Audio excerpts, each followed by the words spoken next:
दिया, नेकियों को बदी से मिला जो दिया।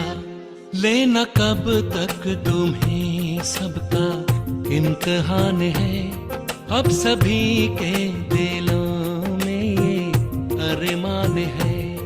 ऐ खुदा तू बता तेरा क्या नाम है, तू है रहता कहाँ, तेरा क्या काम है।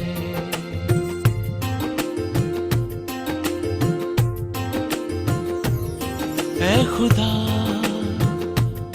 ऐ खुदा तू बता तेरा क्या नाम है।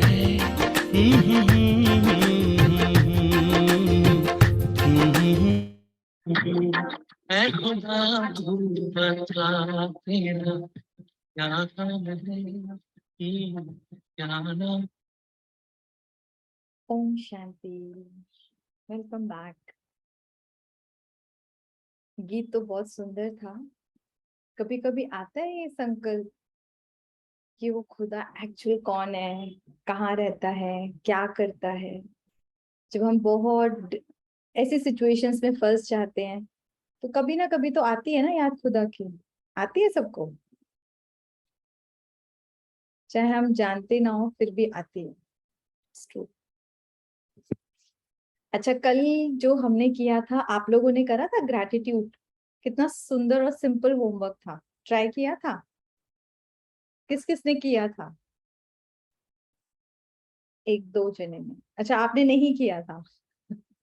ओके, और बाकियों ने जो खिड़की के पीछे हैं, उधर क्या चेंज आया क्या नहीं वो बात की बात है। खुद को अच्छा फील हुआ था जब हम किसी को थैंक्स करते, तो कहीं ना कहीं उसकी विशेषताओं से कनेक्ट कर पाते, तो हमारे दिल से अपने आप ही क्या निकलता है, थैंक यू निकलता ही निकलता है। ऑब्वियस सी बात है। और तब हम हमारे जैसे कहते हैं मन को एक सुकून मिलता है, एक शांति मिलती है, अच्छापन फील होता है जो बहुत टाइम से नहीं मिल रहा है। अभी तक हम लोगों ने खुद का परिचय जान लिया, सबको अच्छे से पता है। I am the soul not the role, अच्छे से पता लग गया।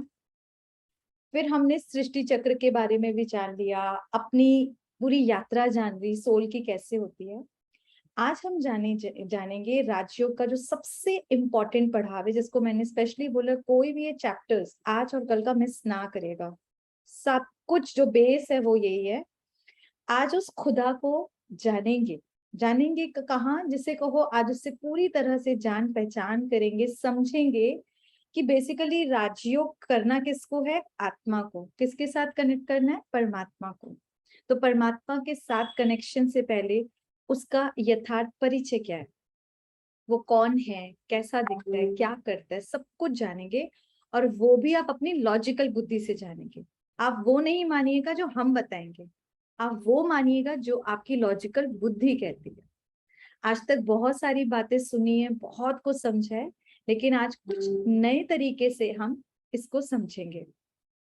तो उससे पहले ही, क्योंकि क्लास किसकी है, उस परमात्मा की, हम उनको बहुत प्यार से इनवाइट करेंगे कि खुदा अपना परिचय खुद देने आए।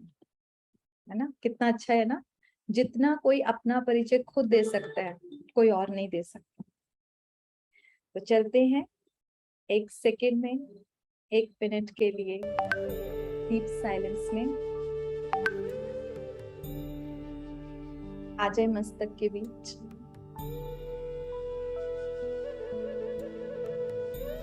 अपने आप को एक सुंदर चमकता दिव्य सितारे के रूप में देखिए।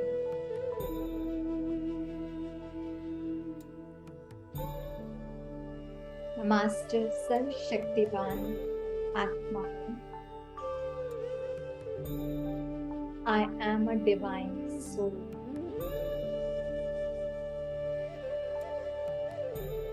वो सौभाग्यशाली आत्मा जिस सुंदर ज्ञान को ले रही है।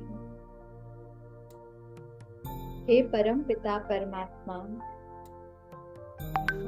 आप अपने सारे ज्ञान के साथ मेरे पास आ जाएं। इस सुंदर ज्ञान को देने, अपना परिचय देने, जो मेरे मन बुद्धि में पूरी तरह समा जाए। हे मेरे मन बुद्धि, अगले 1 घंटे के लिए तैयार हो जाओ। परमात्मा को सही कसौटियों के आधार पर समझने के लिए, जानने के लिए, पहचानने के लिए। ओम शांति शांति। चलते हैं हम अपने उसी पड़ाव की ओर।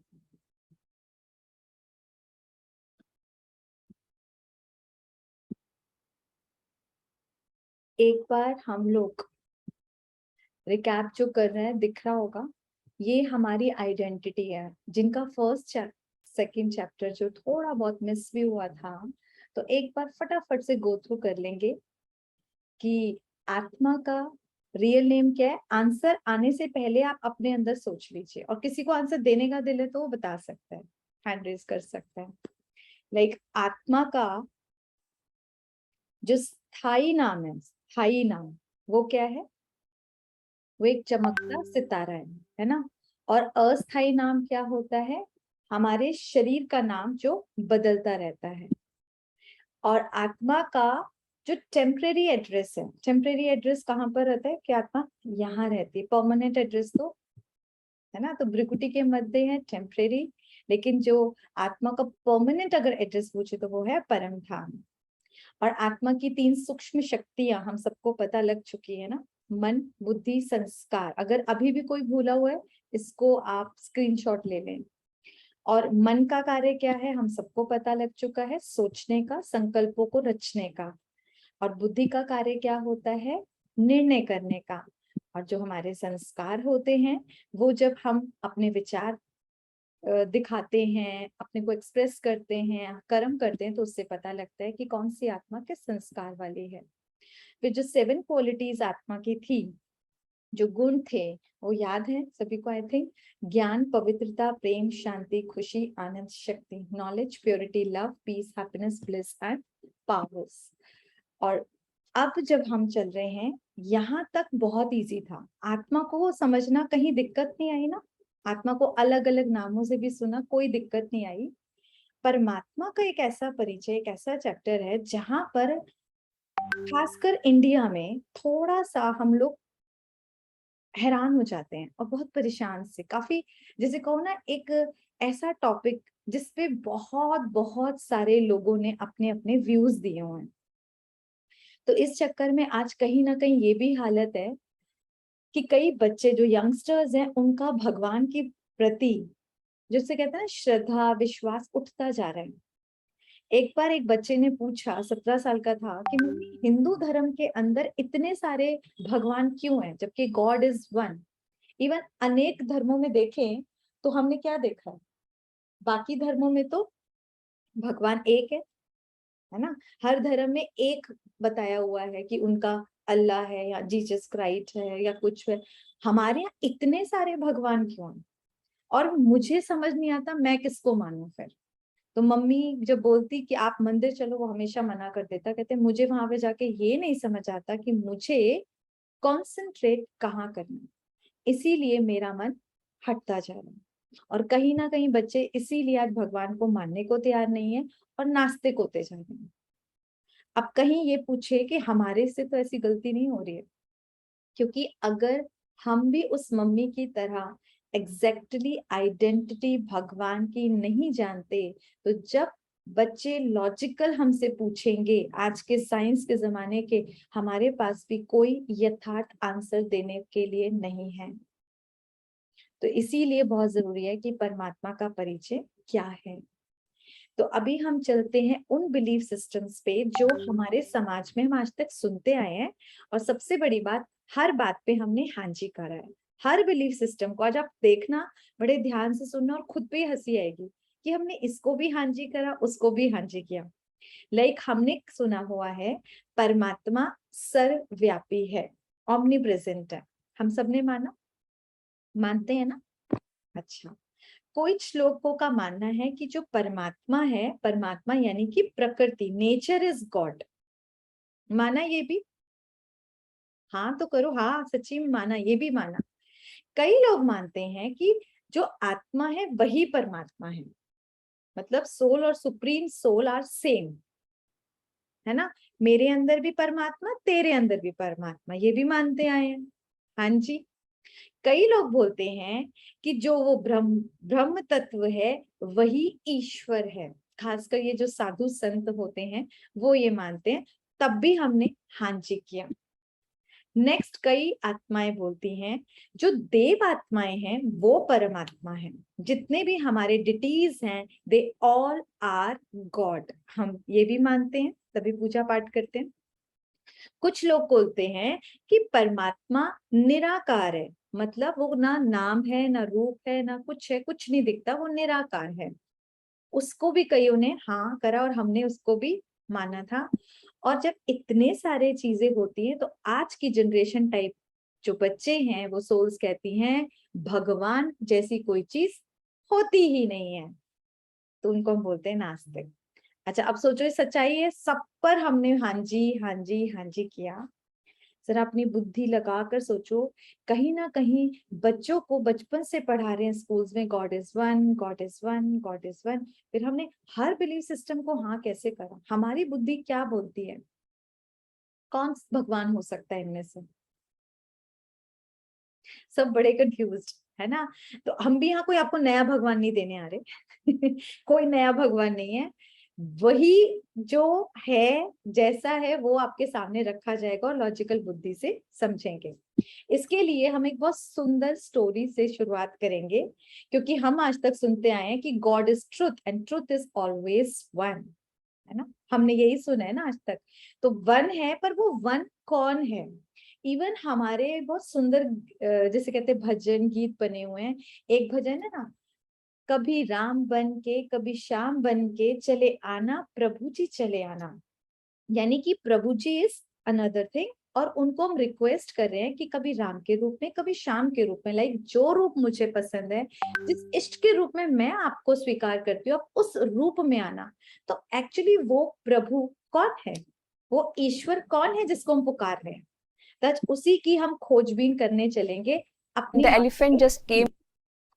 यहाँ पर एक स्टोरी रखेंगे और सब लोग बड़े ध्यान से सुनना और आंसर करते जाना, ठीक है, अपने मन से। यहाँ एक हाथी है बड़ा सा, और 5 सूरदास थे। 5 सूरदासों को बोला गया कि आप हाथी को टच करके फील करें कि हाथी कैसा होता है, आपको एक छठे सूरदास को बताना होगा, ठीक है।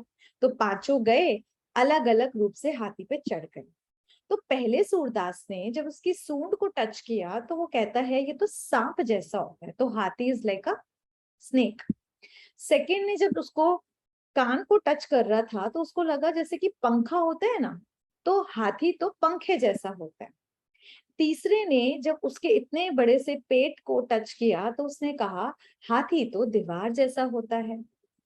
चौथे ने जब उसकी पूंछ को टच करा तो कहता हाथी तो रस्सी जैसा होता है। और पांचवे ने जब उसके बड़े बड़े पैरों को टच किया तो हाथी तो खंबे जैसा होता है। क्या इनमें से कोई भी एक भी गलत है? नहीं, इन पांचों ने अपने अपने अनुभवों से हाथी को टच करके एक सही बता दिया। लेकिन अब समझने की बात यह है कि जब इन पांचों को बोला गया कि आप छठा सूरदास तो दूर बैठा है उसको जाकर बताइए कि हाथी कैसा होता है, तो इन्होंने अपने अपने अनुभवों से ऐसे बता दिया। वो सूरदास थोड़ा सा कंफ्यूज हो गया कि यानी कि एक ऐसा प्राणी जो बहुरूपी है, कभी सांप बन जाता है, कभी दीवार जैसा दिखता है, कभी खंबे जैसा दिखता है, ऐसा भी होता है। अच्छा, पर उसने स्वीकार क्यों किया कि इन पांचों ने अपने अनुभव से बताया, झूठ थोड़ी ना बोलेंगे। अब एक और मुश्किल, उस छठे को बोला गया तुम्हें 7वें सूरदास को जाकर बताना है कि हाथी कैसा हो। अब जब वो ये बोलता है कि मैंने तो अनुभव नहीं किया हाथी कैसा होता है, लेकिन बाकी मेरे मित्रों ने स्वीकार करा और बताया कि हाथी पेड़ वो मतलब पंखे जैसा होता है, सांप जैसा होता है, रस्सी जैसा होता है। तो सातवां सूरदास कहता है, अरे कोई ऐसा भी रूप हो सकता है कि पूरा अपना स्केलेटन ही बदल ले? ऐसा कोई प्राणी नहीं होता, मैं नहीं मानता। तो कहता है कोई वो झूठ थोड़ी ना बोल रहे हैं, वो सच बोल रहे हैं। तो वो प्राणी जो सातवां सूरदास है वो साफ मना कर देता है, मैं ऐसी आइडेंटिटी को नहीं मानता। कुछ हमारे साथ भी ऐसा ही हुआ। हमारे बड़े बड़े ऋषि मुनियों ने जब परमात्मा की खोज की, जो द्वापर से करी गई बताया था, उन्होंने अपने अपने अनुभवों से परमात्मा के, किसी ने प्रेम के रूप को महसूस किया, किसी ने शांति के रूप को महसूस किया, किसी ने निराकार में महसूस किया, किसी ने प्रकृति में महसूस किया। अपने अपने अनुभवों से उन्होंने सत्य ही बताया, लेकिन एक पड़ाव जिसे कहते हैं ना, बस वहां तक बताया। और जब आगे ये चीज पास ऑन हुई तो हमें लगा कि हमारे बड़े बड़े ऋषि मुनियों ने बताया, सत्य ही बताया, तो हमने सबके लिए हाँ जी किया। लेकिन जब आज लॉजिकल बुद्धि वाले बच्चों को बताया जाता है तो वो क्या बोलते हैं, हम ऐसी आइडेंटिटी को स्वीकार नहीं करते हैं। कुछ हमारे साथ भी ऐसा ही हुआ। तो आज हम उस परमात्मा को, उनके यथार्थ परिचय के लिए पांच कसौटियों पे जो अभी हमने 6 जिसे बोलते हैं विचारधाराएं सुनी कि परमात्मा कौन कौन हो सकते हैं, उनको पांचों कसौटियों पर उतारेंगे। सब एक एक बड़े ध्यान से लॉजिकली हम समझेंगे। जिसमें पहला कि परमात्मा वो जो सर्व धर्म मान्य हो, यानी एक्सेप्टेड बाय ऑल रिलीजन। सबसे इंपॉर्टेंट, ऐसा नहीं कि हिंदुओं का परमात्मा अलग, मुसलमानों का अलग, क्रिश्चियंस का अलग, नहीं। परमात्मा अगर एक है, गॉड इज वन है, तो वो हर धर्म मान्य होना चाहिए।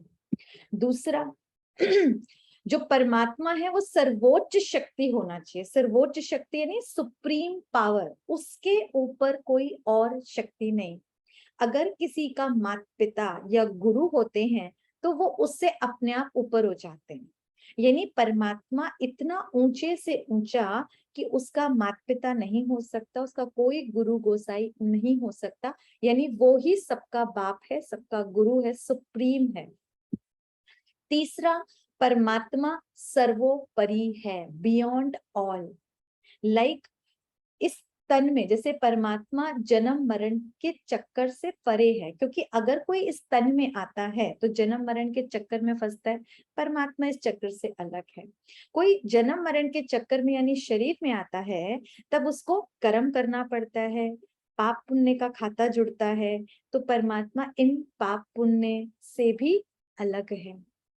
तो हर तरीके के जो चक्र हैं उससे बियॉन्ड है परमात्मा, वो सर्वोपरि है।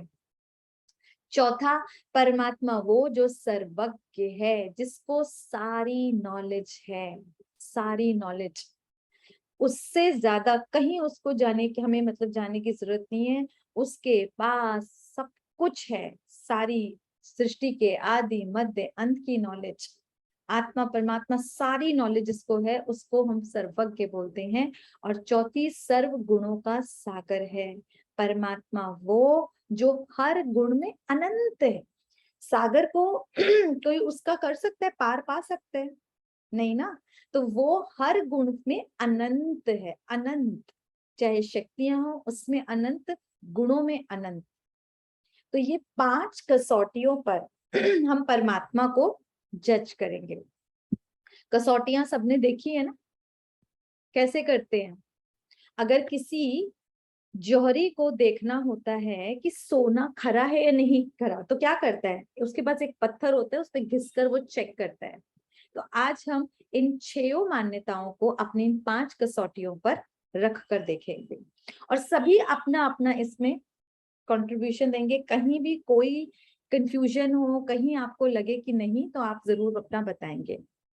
पहला, कि क्या जो नेचर है वही परमात्मा है? अब सोचकर देखें, कहीं ना कहीं चित्रकारों के लिए क्या लिखते हैं जाता है, कितना सुंदर ये बनाने वाला है ना प्रकृति के लिए, कि इतनी सुंदर ये प्रकृति की रचना करने वाला, तो रचनाकार कितना सुंदर होगा। यानी प्रकृति का क्रिएटर कोई और है, और अगर इसका क्रिएटर कोई और है तो ये परमात्मा तो हो ही नहीं सकते। पर कईयों ने प्रकृति को मान लिया, ये उनका भाव है, भाव बुरा नहीं है, लेकिन अपनी लॉजिकल बुद्धि से देखिए, क्या लगता है कि परमात्मा ये प्रकृति हो सकती है? उसके बाद प्रेजेंट में प्रकृति का क्या हालचाल है? हम तो, अगर आप न्यूज सुनते हो तो क्या हाल है, कहीं कितनी नेचुरल कैलेमिटीज हो रही हैं, कहीं भूकंप आ रहे हैं, कहीं बाढ़ हो रही है, कहीं सुनामी आ रही है, कहीं अकाल पड़ रहा है। क्या परमात्मा अपने बच्चों को इतना दुख देगा जो प्रकृति आज इस तरह से काम कर रही है ना? तो परमात्मा तो ये नेचुरल कैलेमिटीज जो आ रही है, ये तो वो हो ही नहीं सकता। तो एक तो पहला बिल्कुल ही अलग हो गया, ये गलत हो गया एक्चुअली, कि परमात्मा प्रकृति नहीं है। दूसरे पे चलते हैं, जो आज तक हम सुनते आए, क्या आत्मा सो परमात्मा है? अगर आत्मा ही परमात्मा है तो क्यों मंदिरों में जाकर हम बोलते हैं, तुम मात पिता हम बालक तेरे? क्यों बोलते हैं? जब हम ही हमारे अंदर ही घुसे हुए हैं, आपके अंदर भी परमात्मा है, मेरे अंदर भी परमात्मा है, तो मंदिरों में हम ही रख, हमारी ही पूजा हो जाएगी। बट ऐसा तो नहीं होता, हम अपनी तो पूजा नहीं करते, है ना? और कई लोग अगर देखें, हम जो बहुत सारे आत्माओं के लिए जो बोलते हैं कि पुण्य आत्मा, जो क्वालिटी की आत्मा होती है जिसने बहुत पुण्य करे हो, तो हम बोलते हैं पुण्य आत्मा। कोई बहुत महान कार्य करते हैं तो बोलते हैं महान आत्मा। कोई बहुत धर्म के कार्य करते हैं तो बोलते हैं धर्म आत्मा। और जो देवी दैवी गुण वाले होते हैं उनको देव आत्मा। लेकिन कभी आपने परमात्मा नमः सुना है? हमेशा परमात्मा सिंगल वर्ड होता है, क्योंकि परमात्मा एक है। तो हमारे को बहुत सारी पुण्य आत्माएं, महान आत्माएं, धर्म आत्माएं, देव आत्माएं मिल जाएंगी, लेकिन परमात्मा एक है। परमात्मा एक है। आत्मा और परमात्मा एक नहीं हो सकते। अभी अब लॉजिकली सुने, कहते हैं कई लोग, यहाँ आत्मा अगर है तो हमारे अंदर ही परमात्मा भी साथ साथ बैठा है। अगर परमात्मा हमारे साथ ही बैठा है, तो जब कोई आत्मा, कोई मनुष्य आत्मा कोई गलत काम कर रही है, आजकल तो सबसे ज्यादा गलती है ना, कितना गलत, कहीं रेप हो रहा है, कहीं मर्डर हो रहा है, कहीं कितना कुछ लड़ाई झगड़े आतंकवाद सब कुछ है, हो रहा है, तो क्या परमात्मा अंदर बैठा हुआ शांति से देखता रहता है? जिसके जिस छोटे बच्चे के साथ गलत हो रहा है और जो कर रहा है, दोनों में परमात्मा है, तो क्या परमात्मा अंदर बैठा हुआ उसको बचा नहीं सकता? और क्या परमात्मा का ये कर्तव्य है कि वो इतने कुकर्म करे? आप सोचकर बताओ। नहीं ना, ये तो पॉसिबल नहीं ना, परमात्मा के तो काम ही नहीं है। परमात्मा तो पतित से पावन करने वाला है। और अगर पूरी सृष्टि में इतने करोड़ परमात्माएं घूम रहे हैं, तो सृष्टि का ऐसा हाल क्यों है? जरा ये सोच के बताएं। परमात्मा जहाँ प्रेम का सागर, शांति का सागर, सुख का सागर, ज्ञान का सागर, वो सागर हम सबके अंदर घुसा हुआ है। और आज हम एक बूंद के प्यासे, गीत यही तो गाते, एक बूंद के प्यासे हैं भगवान, प्रेम की एक बूंद के प्यासे, शांति के एक बूंद के प्यासे। अगर हम सबके अंदर वो सागर है, तो किस चीज की प्यास है आखिर? फिर किस चीज की प्यास है? इसका मतलब क्लियर है कि परमात्मा हमारे अंदर नहीं है। परमात्मा नहीं है। अगर होता तो, जैसे कहते हैं ना, संग का रंग लगता है, दिखता। आज एक तोता है, उसे भी एक राम, जिसे कहते हैं ना, कोई पंडित के घर एक तोता पले और एक किसी डाकू के घर पले, तो डाकू के घर पलेगा तो उसके संग का रंग लगेगा, और वो भी क्या बोलना सीख जाएगा? गालियां देना, गंदे वर्ड्स बोलना, संग का रंग लगेगा ना।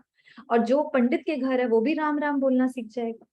अगर परमात्मा 24 घंटा हमारे साथ रह रहा है, तो हमें संग का रंग क्यों नहीं लगा? क्यों आज भी प्यार, शांति, सुख का तो मनुष्य में दिखता नहीं है? उसके अंदर तो क्रोध, काम, लोभ, मोह, अहंकार, ग्रीडीनेस कितना ज्यादा बढ़ चुका है। तो कहाँ दिख रहा है परमात्मा हमारे अंदर? ये तो आप सब अपने अपने आप को जज करके कर सकते हैं ना। और फिर हमें मंदिरों में जाने की, तीर्थों पे जाने की दरकार ही क्यों है? अगर परमात्मा हमारे अंदर ही बैठे हैं, फिर कहाँ जा रहे हैं, किसको ढूंढने जा रहे हैं? और गीता में जो साफ साफ लिखा है, जब जब धर्म की ग्लानि होगी तब मैं आऊंगा। अगर वो ऑलरेडी है तो आएगा कौन? तो प्रॉमिस झूठा है ये? अगर परमात्मा यहाँ ऑलरेडी है, तेरे में, मेरे में, सब में, तो फिर वो आएगा कौन? कहाँ से आएगा?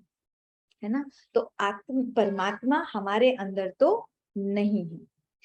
नेक्स्ट जो हम बोलते हैं, क्या ब्रह्म ही ईश्वर है? तो ब्रह्म अर्थात ब्रह्म महतत्व को बोला जाता है, जिसको छठा तत्व कहते हैं, जो इन बादलों से बहुत बहुत ऊपर हम सब आत्माओं का घर परम धाम है। तो क्या घर को मालिक बोल सकते हैं? नहीं ना। घर और घर वाला तो अलग होगा ना। आपकी मीटिंग घर से थोड़ी ना होती है, घर वाले से होती है। तो ये भी कहना कि ब्रह्म ही ईश्वर है, ये साफ रॉन्ग है, क्योंकि घर को हम भगवान नहीं मान सकते। उस ब्रह्म तत्व में रहने वाला वो परम पिता परमात्मा अलग है, और वो जो रहने का स्थान है वो अलग है।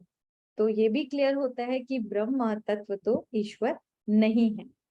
नेक्स्ट जो कई लोग बोलते हैं कि क्या परमात्मा, पहले आप एक और चीज, ये ब्रह्म महतत्व की पिक्चर जरा नोट कर लें कैसी है, जहां हम सब आत्माएं रहते हैं। ठीक है, तो ये भी बहुत जरूरी है कि वो घर हम परमात्मा नहीं है, उधर रहने वाला है। नेक्स्ट, क्या परमात्मा सर्वव्यापी है? ये तो हम सब मानते हैं। अब सच्ची सच्ची हाँ जी करना है ना। कहते हैं कि गॉड इज ओमनी प्रेजेंट। तो क्या इस कीड़े मकोड़ों में, गटर में, गंद में, जहां स्मेल आती है ऐसे करके निकलते हैं, है ना, वहां उस बदबू में, कुत्ते बिल्ली में, सब में भगवान है? पूछो अपने आप से, क्योंकि हम क्या बोलते हैं, कण कण में भगवान है। अगर कण कण में भगवान है तो इन सब में भगवान है, होते हैं। जो मर्डर कर रहे हैं उसमें भी भगवान है, जो रेप कर रहे हैं उसमें भी भगवान है, छोटे से बच्चे में भगवान है, हम सब में भगवान है। हम यही बोलते हैं ना, कण कण में, सब में भगवान है। अब कण कण में भगवान है, आंसर सोचते जाओ अपनी लॉजिकल बुद्धि से। ये भावना बहुत श्रेष्ठ थी, पर ये पॉसिबल नहीं है। और अच्छा देखो, भगवान सब में है, तो हम बोलते हैं बिल्ली में भी भगवान है, कुत्ते में भी भगवान है, बंदर में भी भगवान है। और अगर बिल्ली आकर आपकी किचन से दूध पी जाए तो भगवान भोग लगा गए, तो फिर आप उसको खाएंगे, पिएंगे उस दूध को? बिल्कुल नहीं। यानी बोलते कुछ है, करते कुछ है। यही हुआ ना, बोलते कुछ है और करते कुछ है। तो भगवान एक्चुअली सर्वव्यापी नहीं है, सर्वव्यापी नहीं है। जो भी बताया ही था, इतने भगवान घूम रहे होते तो दिखता ना, कुछ तो पता लगता, बट ऐसा तो हो नहीं रहा। अभी भगवान के लिए एक और चीज है, जब कोई बीमार पड़ता है तो क्या होता है, क्या बोल रहा होता है, हे भगवान मुझे उठा ले, हे भगवान इस प्रॉब्लम से ठीक कर दे। अगर भगवान यही है तो वो कौन से ऊपर वाले को पुकार रहा है, किसको बोल रहा है कि मुझे उठा ले, और क्यों बोल रहा है? सोच लो, किसको पुकार रहा है कि मुझे उठा ले, है ना। तो भगवान तो सर्वव्यापी एक्चुअली नहीं है, कभी हो ही नहीं सकता। वही गीता की बात ही सिद्ध नहीं होती, रॉन्ग हो जाती है। अगर सर्वव्यापी है, कण कण में है, तो किसने वादा किया कि मैं आऊंगा जब जब धर्म की ग्लानि होगी? कब आएगा वो, और क्या आकर करेगा अगर वो ऑलरेडी है? तो परमात्मा सर्वव्यापी नहीं है। एक इंपॉर्टेंट चीज, कई लोग सोचते हैं कि हम कुछ ऐसा करेंगे, इतना इतनी सिद्धियां कि हम ही भगवान बन जाएंगे। तो भगवान कोई डिग्री है कि हम ले लेंगे? कोई मनुष्य कितना भी पढ़ा लिखा हो, कितना भी ऊंचा और ऊंचा, कितनी सिद्धियां, कितना सब कुछ कर ले, लेकिन अपना बाप नहीं बन सकता। बन सकता है अपना बाप कोई? ये कोई डिग्री थोड़ा है कि हम भगवान बन जाएं। तो वो बच्चा खुद का पिता तो कभी नहीं बन सकता, कभी भी नहीं। तो ये पक्का कर लिया है कि परमात्मा, ये जो भावना इतनी खूबसूरत है कि सर्वव्यापी है, उसके दो कारण थे। पहला कारण प्यार, जैसे मीराबाई का प्यार था, परमात्मा के लिए इतना प्यार कि उन्हें हर जगह वो दिखता था। लाइक मीराबाई को हर जगह कृष्ण दिखता था। तो क्या कृष्ण सचमुच हर जगह था? अगर वो हर जगह होता तो सबको दिखता, वो सबको नहीं दिखता था, सिर्फ उनको दिखता था। तो ये तो प्यार की भावना की बात है। इसीलिए कईयों ने बोला कि परमात्मा सर्वव्यापी है। जैसे हम लोग भी अगर चलते हैं तो कोई पूछता है आप अकेले जा रहे हो, हम कहते हैं नहीं, भगवान हमारे साथ है। ये एक सुंदर भावना है, ये सुंदर भावना है, महसूसता है। लेकिन परमात्मा यही रहता है, ये नहीं। दूसरा जो ये भावना दिलाई गई कि एक डर के लिए, हुआ क्या कि द्वापर के बाद जब मनुष्य आत्माएं पाप कर्म करने लगी, गिरने लगी, तब हमारे बहुत सिद्ध पुरुषों, ऋषि मुनियों ने क्या किया? उन्होंने ये डर दिखाया कि गलत कर्म ना करो, पाप कर्म ना करो, भगवान तुम्हें देख रहा है, वो हर जगह है। तो उस टाइम का मनुष्य कहता था कि हाँ, मुझे कोई पाप कर्म नहीं करना, क्योंकि भगवान हमें देखता है, हम बाल बच्चे वाले हैं। लेकिन आज क्या हो गया है? आज क्या बोलते हैं? वो डर भी खत्म। आज बोलते हैं हम बाल बच्चे वाले हैं, भगवान देख रहा है, लेकिन अगर थोड़ा हेरा फेरी ना करें, गुस्सा ना करें, लालच ना करें, तो हम बाल बच्चों को पालेंगे कैसे? तो आज तो वो डर भी खत्म हो चुका है। कौन सा डर है? बिल्कुल डर नहीं है आज तो परमात्मा का। बैठा रहे, क्योंकि आज जिसे कहते हैं ना, कलयुग में बिल्कुल बुद्धि भ्रष्ट हो चुकी है। तो परमात्मा सर्वव्यापी है, ये एक शुद्ध भावना है, बट एक्चुअल में नहीं है। होता तो दिखता। तो ये भावना प्यार और डर की वजह से बनाई गई। अब परमात्मा निराकार है, परमात्मा निराकार है, कईयों ने ये बोला। तो परमात्मा निराकार कैसे हो सकता है? सोचकर देखो, कोई भी किसी भी चीज का नाम रूप कुछ तो होगा, तभी तो उसका नाम, मतलब उसको देखा जा सकता है या उसको महसूस किया जा सकता है। लाइक हवा है, वो निराकार है ना।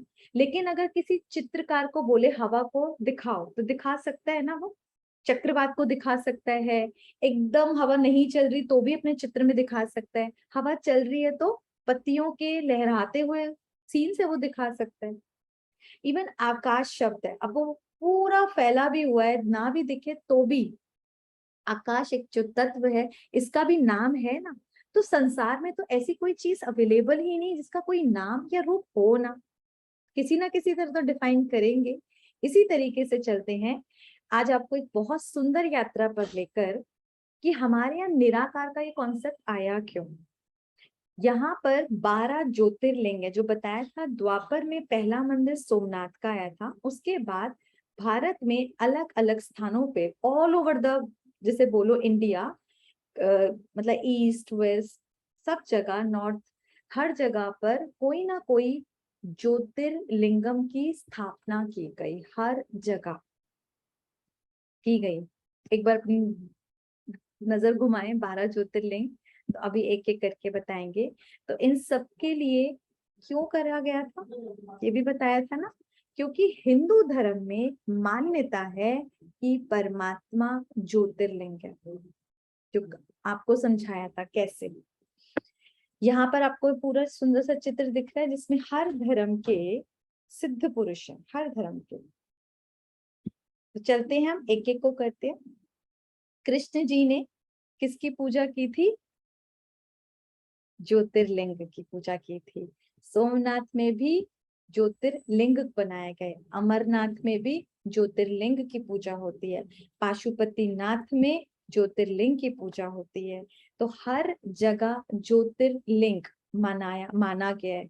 हिंदू धर्म में ज्योति को परमात्मा का रूप माना गया है। हमारे यहाँ गीता में साफ साफ लिखा हुआ है, किसी को याद हो तो, ज्ञान सूर्य प्रगटा, ज्ञान सूर्य प्रगटा, सूर्य यानी कि ज्योति, सूर्य यानी ज्योति, और ज्ञान से भरपूर। आप समझ आ रहे, सूर्य और वो ज्ञान से भरपूर, वो प्रकट हुआ, यानी कि वो पैदा नहीं हुआ, प्रकट हुआ। इसी तरीके से इस्लाम धर्म में भी ज्योति स्वरूप को किस तरह से माना गया, ये इनका मक्का मदीना है, जो आप सभी जानते हैं, जहां पे ये लोग अपनी हज करने जाते हैं। तो यहाँ पर भी एक जो है कि पहले यहाँ पर भी बहुत सारे अराउंड 360 देवी देवताओं की मूर्तियां थी, और उसको बाद में, जैसे कहते हैं ना, हर एक ने अपने अपने इष्ट बना रखे थे, और बाद में उनको तोड़ दिया गया, बहुत लड़ाई हुई, तब ऊपर से एक आकाशवाणी हुई, और एक सुंदर सा पत्थर जो बिल्कुल शिवलिंग के आकार का होता है, वो नीचे गिरा कि ये अल्लाह है, सब इसको पूछो। और तब से मक्का मदीना में उस सुंदर से पत्थर को, जिसको नूरे इलाही ये लोग बोलते हैं, और 7 परिक्रमा लगाते हैं, और तब उसके आगे बोलते हैं हमारी हज पूरी हो, हज कबूल करें, हज कबूल करें। 7 परिक्रमा सिर्फ हिंदू धर्म में मान्यता है या मक्का मदीना में लगाई जाती है। और जब पैगंबर मोहम्मद जी को अल्लाह का साक्षात्कार हुआ था, तो उन्होंने भी कहा था अल्लाह नूर है, नूर इज लाइट, है ना। तो इस्लाम धर्म में भी किसको माना गया, प्रकाश को, ज्योति को। हमारे हिंदू धर्म में भी ज्योति को। नेक्स्ट, जो गौतम बुद्ध थे, तो यहाँ बुद्धिज्म में भी क्या था, आपको पता होना चाहिए कि यहाँ भी जब ये लोग कॉन्सेंट्रेट करते हैं मेडिटेशन के लिए, ये शांति के लिए जो इतनी मेहनत करी थी, तो यहाँ पर 3 इंच यानी 3 फुट दूरी, और अपनी आंखों के सामने एक छोटा सा लाल रंग का पत्थर होता है, उसको ये कॉन्सेंट्रेट करते हैं। तो वो क्या हुआ, वो भी लाल पत्थर किसका सिंबल हुआ, लाइट का, है ना, नूर का। तो यहाँ भी माना गया। इसी तरह क्राइस्ट, तो हमारे यहाँ क्रिश्चियन धर्म में भी रोम में वेटिकन सिटी के अंदर जो सबसे बड़ा इनके यहाँ जो चर्च है, और वहां पर जो मान्यता है, वहां पर कोई मूर्ति नहीं है, क्राइस्ट नहीं है, वहां पर एक बहुत बड़ा सा लाइट का चित्र है, और उधर ही ये लोग कॉन्सेंट्रेट करते हैं। क्राइस्ट ने भी कहा था God is light, I am the son of God. उन्होंने कभी नहीं कहा कि मैं भगवान हूं, ऊपर की तरफ उंगली करी और बताया भगवान लाइट है। तो लाइट क्या हुआ, लाइट भी तो ज्योति हुई, नूर हुआ। तो इस यहां भी माना गया। इसी तरह से महावीर जी ने, पाशुपतिनाथ में भी इतने सारे तीर्थंकर हैं, यहाँ भी इन्होंने प्रकाश को मान्यता दी। गुरु नानक साहिब ने तो बहुत सुंदर महिमा करी हुई है परमात्मा की, कि परमात्मा नूर है, वो निर्वैर है, अकाल तख्त है। और ये भी परमात्मा शिव की बहुत महिमा करते हुए हमेशा प्रकाश को इन्होंने बताया। तो प्रकाश क्या होता है, प्रकाश इज ऑल्सो लाइट। तो इस तरह अगर देखें तो वो लाइट जो है उसको हर धर्म ने माना है, हर धर्म ने माना है। और जो पहले भी आपको बताया था कि जैसे पिता वैसा बच्चा, जैसा पिता वैसा बच्चा। तो आत्मा लाइट, ज्योति, तो उसका पिता कैसा होगा, सिंपल ज्योति। प्रॉब्लम क्या हुई, आज तक हम स्वयं को ये देहधारी मनुष्य समझते आए। तो जब हमने अपने आप को मनुष्य समझा, तो हमने जो देवी देवताएं थे उनको परमात्मा समझ लिया, अपना पिता समझ लिया। यही तो हो गई गलती, उनको हम पिता समझते आए। लेकिन जब अब पता लगा कि मैं आत्मा हूँ, मैं बिंदी हूँ, तो मेरा पिता मेरे जैसा ही होगा ना, बिल्ली का बच्चा बिल्ली जैसा होगा, किसी भी पशु पक्षी का बच्चा उसके जैसा होगा, किसी मनुष्य आत्मा का बच्चा मनुष्य आत्मा जैसा इसी रूप रंग का तो होगा ना। तो सेम आत्मा का पिता भी तो उसके जैसा ही होगा। तो हर धर्म ने उस ज्योति को माना है, जो सर्व धर्म मान्य है, चाहे हिंदू मुस्लिम सिख ईसाई, सबने ज्योतिर्लिंग को माना। दूसरा, ये जो लाइट है सर्वोच्च शक्ति है, क्योंकि जन्म मरण नहीं होता, इसका ना पिता है ना गुरु है, सर्वोच्च है। इसीलिए परमात्मा को क्या बोलते हैं, परम पिता, परम आत्मा। परम पिता, परम यानी जो ऊंचे से ऊंचा है, सुप्रीम पिता, उसका कोई माता पिता नहीं है। तीसरा, परमात्मा जब बिंदी है, और शिव पुराण में भी साफ साफ है, शिव का अवतरण होता है। कभी सुना है शिव के किसी माता पिता का आपने किसी भी ग्रंथ में, किसी भी बुक में? है ही नहीं, कैसे पढ़ेंगे? है ही नहीं। शिव का अवतरण होता है, तो अवतरण होता है, इसीलिए परमात्मा इन सारे चक्रों से, जन्म मरण से, पुण्य से, पाप से, सब से दूर है, और वो हर चीज का क्या है? ज्ञाता है। क्यों? इसीलिए उनको त्रिनेत्री, त्रिलोकी नाथ बोलते हैं, त्रिदेव बोलते हैं, और सर्व गुणों का सागर है। आज जो मनुष्य आत्मा जिन गुणों के लिए सर्च कर रही है, जो हमने आत्मा के चैप्टर में ढूंढा ही था, हमें तो थोड़ा थोड़ा सा तो पीस, लव, हैप्पीनेस, प्योरिटी चाहिए ना। 100% के बाद फिर वो कम होने लगता है। लेकिन परमात्मा सागर है, सागर का कुछ कम ज्यादा नहीं होता, और सागर में तो जितने गोते लगाओ उतना आप भर लेंगे। सागर पे कमी पड़ेगी क्या? कभी भी नहीं। वो तो अनंत है, अथाह है। तो इस तरह से हमने जाना कि वो निराकार, लेकिन निराकार का भी रूप है, नाम है, क्योंकि वो बिंदी स्वरूप है उसको। तो सर्वधर्म मान्य हो गया, सर्वोच्च शक्ति हो गया, सर्वोपरि हो गया, सर्वज्ञ हो गया, सर्व गुणों के सागर हो गया। इस तरह से परमात्मा का नाम क्या है वो बताते हैं। देखिए सिंपल बात है, हम मनुष्य आत्माएं जब इस शरीर में आते हैं तो हमारा नाम जो पड़ता है शरीर का पड़ता है, और जब हम शरीर को चेंज करते हैं, यानी कि जब मैं शरीर को छोड़ के दूसरा लूंगी, तो मेरे जो नया शरीर होगा तो मेरा नाम उस शरीर का होगा, तब मैं उसको मानूंगी ना अपनी आइडेंटिटी। तो इसीलिए हम आत्माओं के तो नाम बदलते रहते हैं शरीरों के आधार पे, लेकिन जो परमात्मा है उन्होंने आकर अपना परिचय जो दिया, वो शरीर नहीं लेते। इसीलिए उनकी जो आत्मा है, जो परम आत्मा का एग्जैक्टली नेम है, वो है शिव, जिसका मीनिंग आपको पहले भी बताया था, कल्याणकारी। भगवान तो कल्याणकारी होगा, विनाशकारी थोड़ी ना होगा। जो शिव का अर्थ है, सबसे पहले शून्य है ना, लाइट, बिंदी है वो। और दूसरा बीज रूप, वो पूरी मनुष्य सृष्टि का भगवान बीज है। और तीसरा, वो सदा कल्याणकारी है, इसीलिए उसको सुख हरता दुख करता बोलते हैं। वो कभी किसी का अकल्याण कर ही नहीं सकते। तो परमात्मा का जरा रूप ध्यान से देखें, और इनकी कितनी सुंदर महिमा है। गुणों के भंडार हैं, ब्रह्मा विष्णु शंकर के भी ये परम पिता हैं। परम पिता परमात्मा हमारा सतगुरु है, सत शिक्षक है, और सत पिता है, सब कुछ। और वही सत्यम शिवम सुंदरम है। हम मानते आए, हमारे यहाँ तो जब भी कोई कार्ड होता है, आप देखो जब शादी होती है, कोई भी शुभ काम, तो सबसे पहले परम पिता परमात्मा की कृपा से, आगे डैश डैश डैश। पर हु इज परम पिता परमात्मा, ये हमें नहीं पता था। आज हमने उस परम पिता परमात्मा का सत्य परिचय, यथार्थ परिचय जाना, और आई होप कि सबको समझ आ गया होगा। नहीं आया होगा तो सिर्फ आप अपने क्वेश्चन जरूर पूछेंगे। तो जो गॉड है वो कौन हो गया? God is point of light. जैसे आत्मा एग्जैक्टली सेम, लेकिन वो दिखने में बिंदु है, गुणों में सिंधु है। आत्मा गुणों में सिंधु नहीं है। आत्मा गुणों में कम ज्यादा हो सकती है, लेकिन परमात्मा हर गुण का सागर है। ये इंपॉर्टेंट चीज है। अब परमात्मा कहाँ रहते हैं, ये तो हम सबको याद है ना।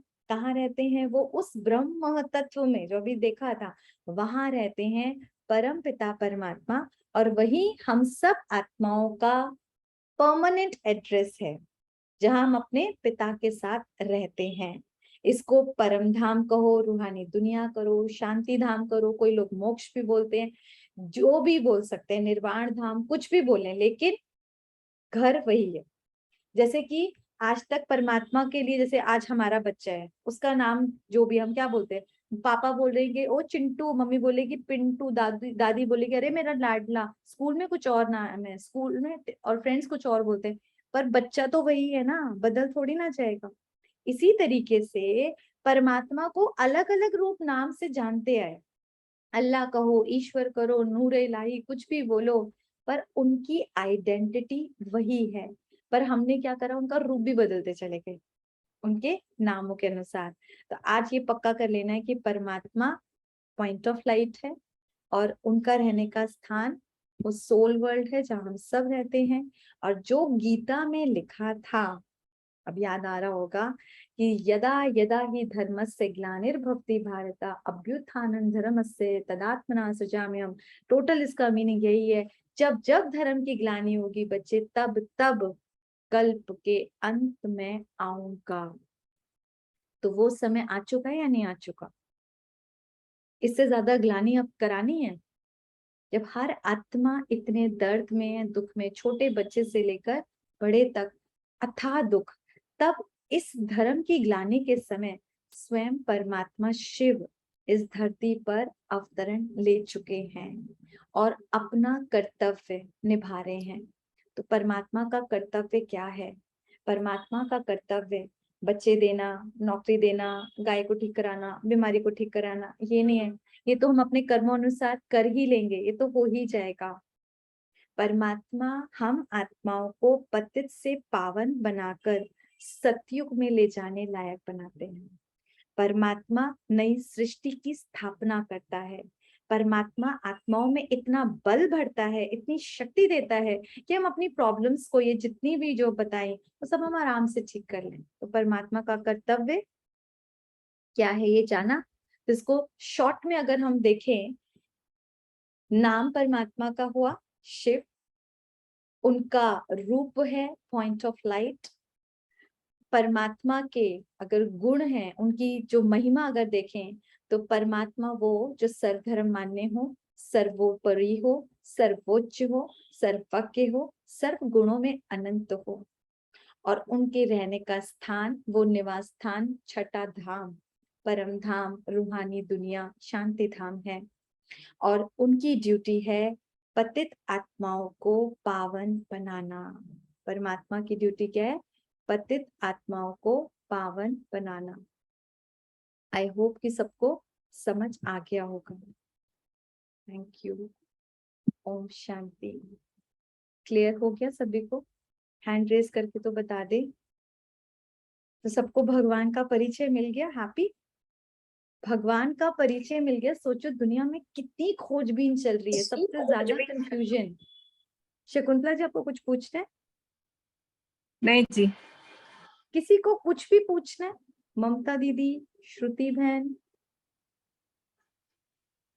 वंदना बहन, किसी को नहीं? तो कैमरा ऑन करके हाँ जी तो बता दीजिए। हाँ जी। समझ आ गया है तो हाँ जी। क्लियर हाँ हो जी गया? दीदी। तो एक चीज है, जितनी भी देव आत्माएं हैं बहुत महान है हमसे, नमस्ते। जितनी भी धर्म आत्माएं हैं, नमस्ते। जितनी भी पुण्य आत्माएं हैं, नमस्ते। लेकिन इस याद से कि वो हमारे बाप नहीं है। हम अपने मामा जी, ताऊ जी, चाचा जी सबको नमस्ते करते करना चाहिए ना। लेकिन ये तो याद रहता है कि वो हमारे पिता नहीं है। जब बच्चा पैदा होता है ना हॉस्पिटल में, तो मामा आएगा, बड़ा सा लिफाफा दे जाएगा, कोई एफडी दे जाएगा, कोई सोने की चेन दे जाएगा, कोई ये कहकर जाएगा कि हमारे घर का वारिस आया है। नहीं, वो सिर्फ पिता कहता है मेरे घर का वारिस आया है।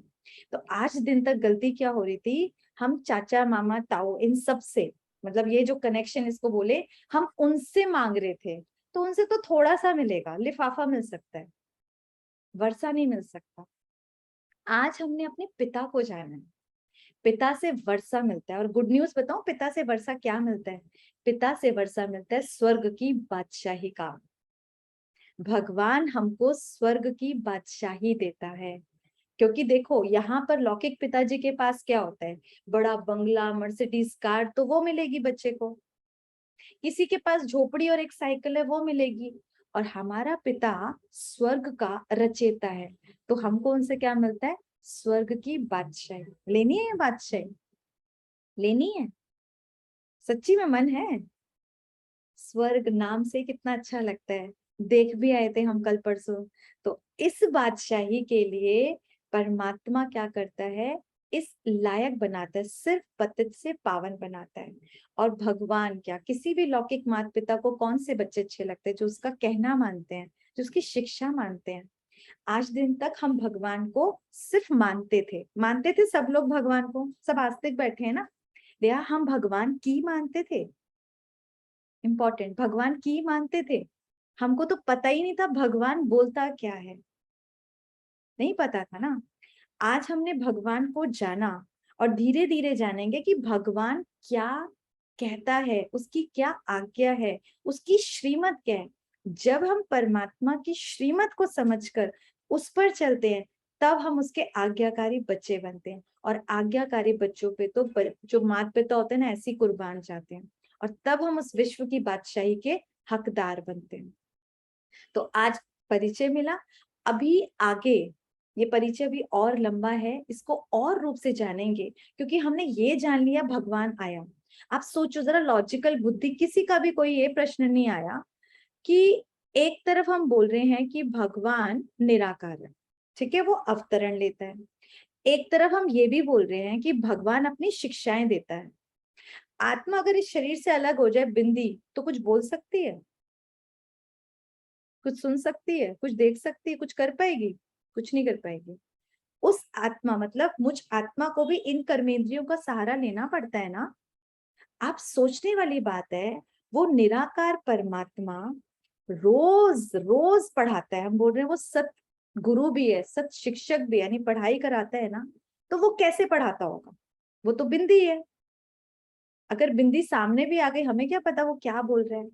तो ये सुंदर कर्तव्य परमात्मा कैसे कर रहा है, कौन सा आधार लिया है, ये गुह्य रहस्य कल समझेंगे। तो कल कोई क्लास मिस नहीं करेगा, और इस गुह्य रहस्य को समझने के लिए एक्साइटेड रहिएगा। कल बहुत बहुत बड़ा सीक्रेट सामने आने वाला है, बहुत बड़ा सीक्रेट। चलिए, ओम शांति। थैंक यू उस खुदा का, उस परमात्मा का दिल से शुक्रिया, इतनी सुंदर ज्ञान देने के लिए और अपना परिचय देने के लिए। अभी चलते हैं उन्हीं के पास, शक्तियों से भरपूर होने के लिए। लंबा गहरा सांस लेंगे।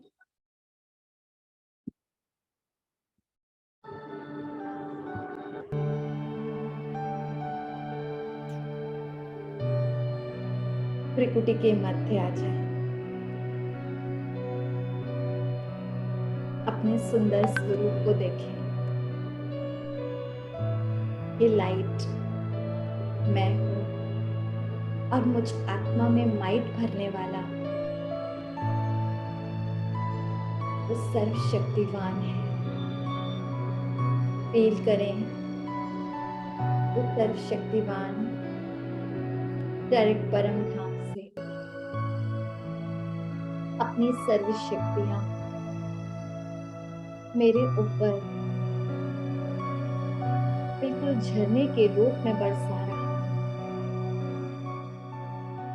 सर से लेकर पांव तक उस परमात्मा की ज्ञान वर्षा से, हर गुण और शक्ति से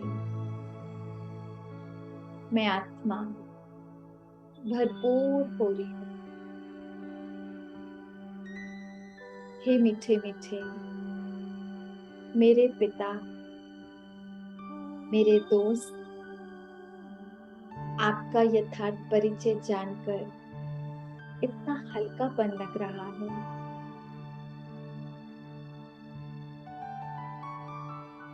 कि जैसे सब कुछ मिल गया हो। मैंने खुद को जाना, आपको जाना, जहां से मैं आत्मा आई हूं, अपने घर को जाना, मुझ आत्मा की सतयुग से लेकर कलयुग तक की सुंदर कहानी को जाना। मुझे इतना नॉलेजफुल बनाने के लिए बहुत बहुत शुक्रिया। एक एक्सपेरिमेंट करेंगे। शरीर में जहां भी बहुत दर्द है, उस स्थान को विजुलाइज करेंगे और परमात्मा की किरणों को, ऑरेंज कलर की किरणों को लेजर लाइट के रूप में देखें, जो लगातार इस पर्टिकुलर एरिया पर आती जा रही है और वो स्थान को पार हील होना शुरू हो गया है। स्तर से लेकर पांव तक।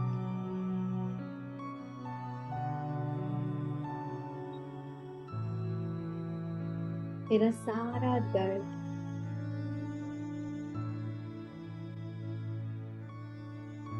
समाप्त होता जा रहा है। जन जन्मांतर की सारी थकान मिट रही है। जन जन्मांतर के प्यार की प्यास बुझ रही है। हे मेरे पिता, आपका दिल से बहुत बहुत बहुत शुक्रिया, शुक्रिया। ओम शांति, शांति।